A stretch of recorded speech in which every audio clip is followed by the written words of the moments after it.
I love Maker's 46. Alright, welcome back to the Bourbon Bar. I'm Holden, and today I'm reviewing one of my favorites, Maker's 46. Cue the intro. So Maker's 46 is a wheated bourbon with a mash bill of 70 corn, 16 rye. No, whoa, not rye. 16 wheat. Yeah, that's right. It's a wheated bourbon. 16 wheat and 14 malted barley. So what makes this different from normal Maker's Mark is that they take a fully matured Maker's Mark and, how do they put it on the back of the bottle, add 10 seared French oak staves to each barrel and place it in their limestone cellar for extra aging. Now, there's no age statement on this bottle, but it is supposed to be around 6 years roughly, with estimated, speculated 2 to 3 months with the staves in it. And overall, this is one of my favorites. When I was first getting into drinking different bourbons, I would just destroy my palate with the same bullet bourbon and, you know, stuff that I didn't know how to taste. And I never compared it. I always just drank it because I wanted to get into it and I didn't know what I was doing. And I went to the bourbon bar. Not the bourbon bar, I'm the bourbon bar. I went to the bourbon room and I had a flight. And on that flight was Maker's 46. And I smelled it. And it was amazing. That's what she said. That being said, I'm gonna go ahead and get into this review for you guys. This is one of my favorite bourbons that I've had, and it will continue to be one of my favorite bourbons that I've had. So I hope you guys enjoy it too. Okay. Reminds me of home. Right away on the nose, I'm getting the cherries, I'm getting chocolate, dark chocolate and cherries, like a charcuterie board, but on it is cherries and chocolate, and then you dip the cherries in the chocolate, and then you let it harden, and then you eat the cherries, and it's just dark chocolate cherries all the way. And it's got oak on it, oaky finish.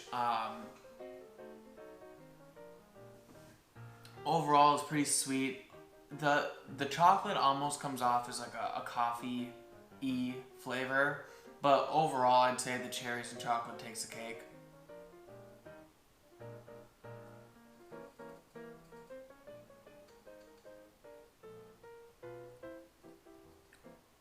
Oh yeah.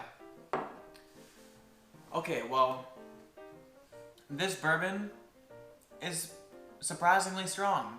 It's 94 proof, but if you drank it and compared it to some other 94 proof whiskeys, Craig, you would not be able to tell, because this tastes like 110 proof, if you ask me.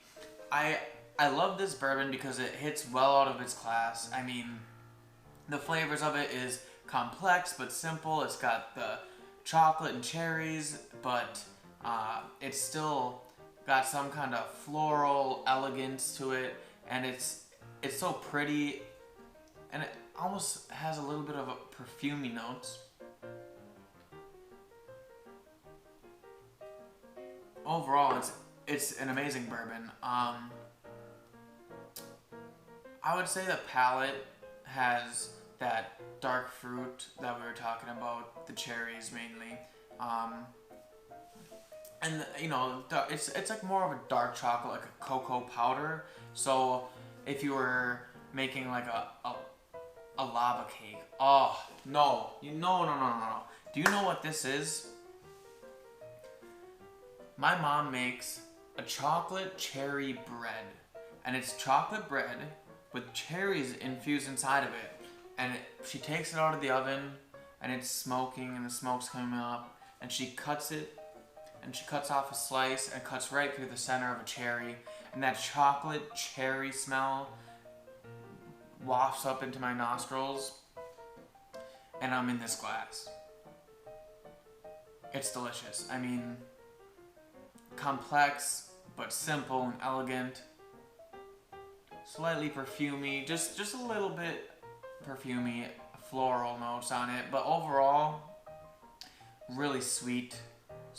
It's got vanilla, cherries. The vanilla is coming through, and the oak from the French oak staves, and it's a good bottle.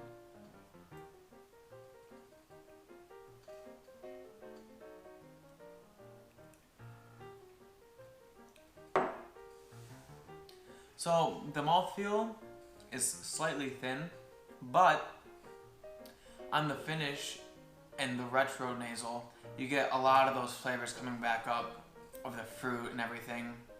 And it's nice to get that little bit of a Kentucky hug in there. Is this Kentucky? It is Kentucky. I didn't know that. Well, I should have known that off the top of my head, but I didn't. That's what the back of the bottle is for. But it's from Kentucky. It gives you the Kentucky hug on the way down, and it just does a good job of being something that you can bust out if you want to impress your friends. You want them to know that you're a whiskey connoisseur without being confused on why you just gave them something that tastes like smoke and old spoons. Frag.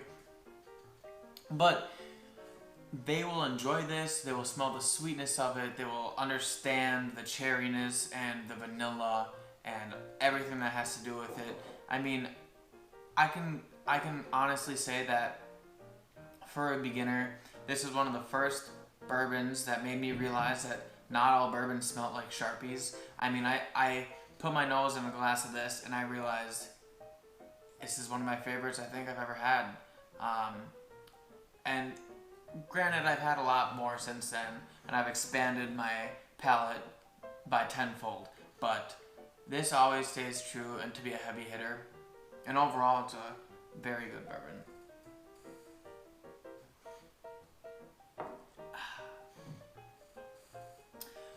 Time to give this bottle a grade. My honest opinion, I'd give this bottle an A-.